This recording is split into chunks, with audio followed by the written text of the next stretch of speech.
Folks, is the Warriors season over? 12 games into the season. Let's take a slow roll. I know it feels like the sky is falling. Last year, the Warriors started 12-3. And of course, they went basically 22-22, traded for Jimmy Butler, ended the season strong, making the playoffs. This season started 4-1. Now they are 2-5 since then. They're 6-6, third place in the Pacific Division. But folks, Randy Silver here, Warriors Digest. We're going to break down the stats, the key stats of why this team is not performing well. Of course, Steph Curry's been sick and out. JK, what's happening with him? Podziemski, Draymond, Jimmy, is this team performing? We're going to break down the key stats for individuals and teams on this episode of Warriors Digest to really understand what is working and what is not working. Please subscribe to Warriors Digest. Thank you for all the comments, the likes, the shares. My name is Randy Silver, OG on the channel. I am a Nebraska Cornhusker sports reporter now. So if you don't see me around as much, that is why. But I see the comments. I'm staying tuned with the Warriors. Thank you for everyone who says you miss me and Arthur. Arthur out busy doing his own things. But Houston comes in and is doing a great job keeping you up to date with your Warriors news. And that's where I want to start is the post-game press conference after the blowout loss to OKC. Why are we starting there? Because Draymond Green had some interesting comments, which is going to be the basis for the rest of our conversation. So let me share my screen, and let's play it. And right now, it doesn't feel that way. Personal agenda type stuff, or like, I guess how was you kind of? I think everyone has a personal agenda in this league. But you have to make those personal agenda work in the team confines. And if it doesn't work, then you kind of got to get rid of your agenda. Or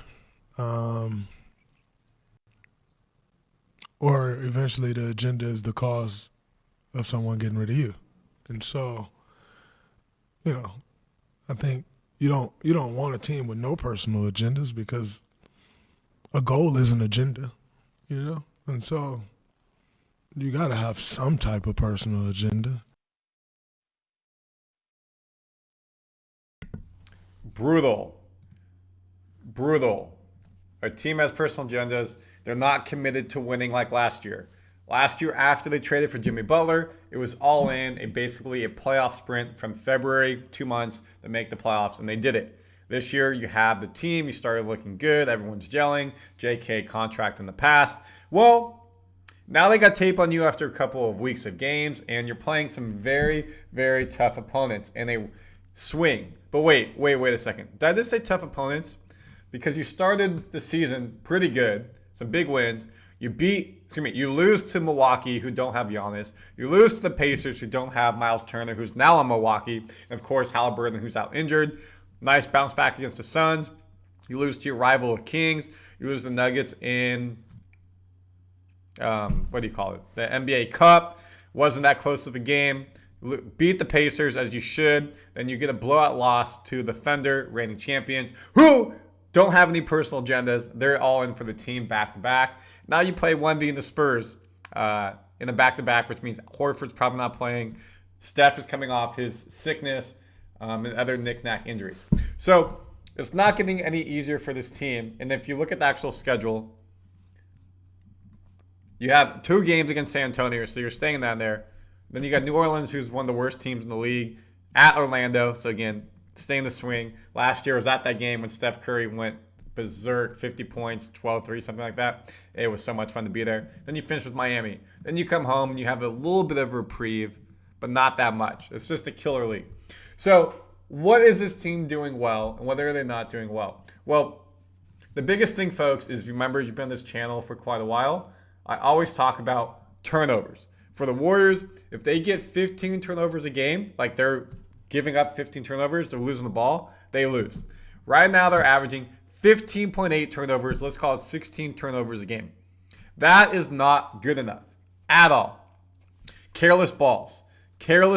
And there's a stat from Dalton Johnson Twitter. I want to share this really quickly. Sorry, I should have had this brought up. 1 second.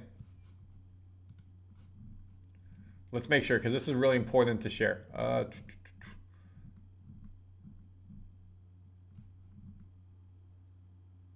Here it is. In November, right now it's November 12th, Kuminga has 17 turnovers, 16 assists. Draymond Green, one fewer game, 17 turnovers, 20 assists. Kuminga has more turnovers than assists. Green is +3, but not that much. Kuminga has 3 games this season with 5 turnovers. Draymond has 5 straight games with that 3 turnovers. Not that I think Draymond has an agenda, but you can't win games when you're giving the ball up. Kuminga, we know, folks, of course, he's on the new contract. We look at his contract right here. Look at number, where is he at? 10. $23 million this year, $25 million next year. But he can get traded. Yes, he can get traded mid-season, and they can try to get some money back for that. So is that something they want to do? Is he trying to prove too much he can be the guy and up the value? Is Kerr trying to play Kuminga more or have him do more because they want to get more value at the trade deadline? Questions I don't have answers to, but theories. You also have, if you look right here, Brandin Podziemski. He's 3.6, 5.6. His option was picked up. He will be with the Warriors. He said he wants to be Steph Curry, if not better. Of course, he understands Steph Curry is one of the all-time great. I like the confidence, but is he doing too much? When you look at the team collectively together, they're only in a seed. They're 6-6. You win 3 in a row, you're out of the play-in. You lose 3 in a row, you bomb the play-in. Pelicans done for the season. Mavericks just fired their GM. They're probably out of it. Kings look like they're about to rebuild. Clippers, surprising, honestly. And Memphis, who knows with Ja. So it feels like there's 12 teams really competing for 10 spots in the West. It's not the end of the world. Let them continue to work through what they're working through, and they'll be okay.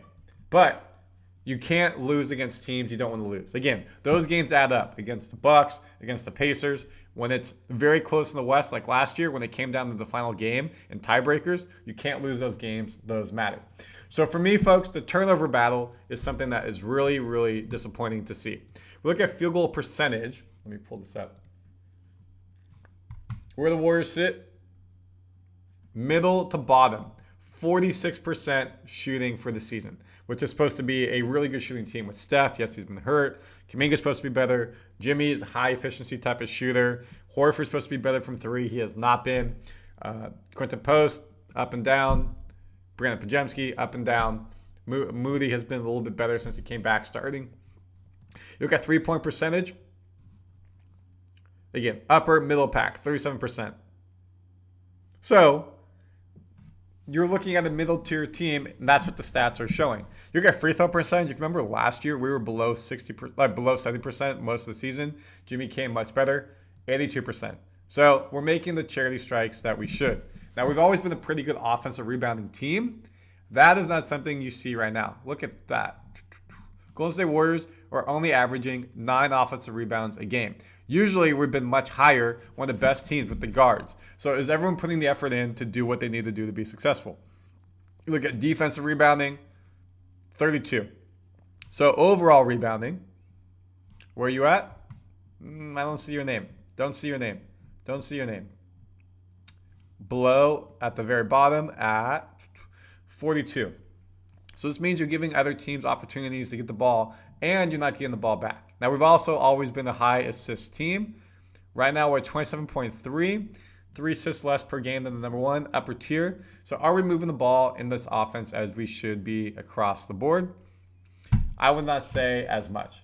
And that's where you take it to the Warriors. You look at the actual individuals. Again, Draymond Green is averaging, and this is for this year, you see right there, almost 3 assists a game.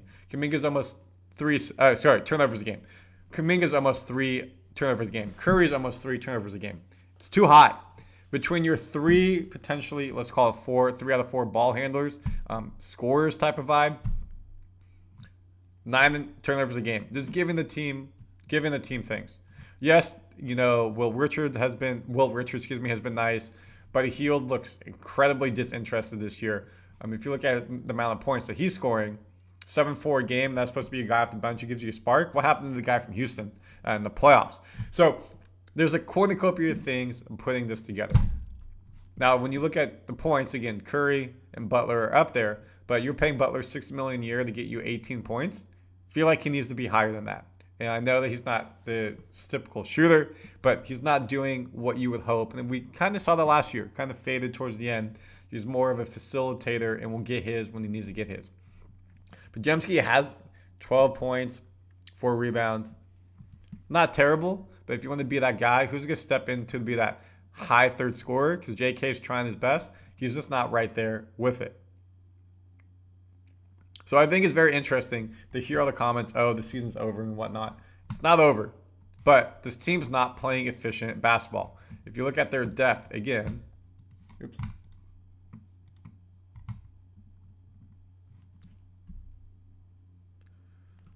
maybe the starting 5 has to change. You know, I do like Quinten Post playing for Horford. You got to give him experience at some point. But this team is a guard-heavy lineup. And your size is Horford, who's 40, and Quinten Post, who's a second-year player. Where's that, like, mid-tier guy who's going to really help you at center?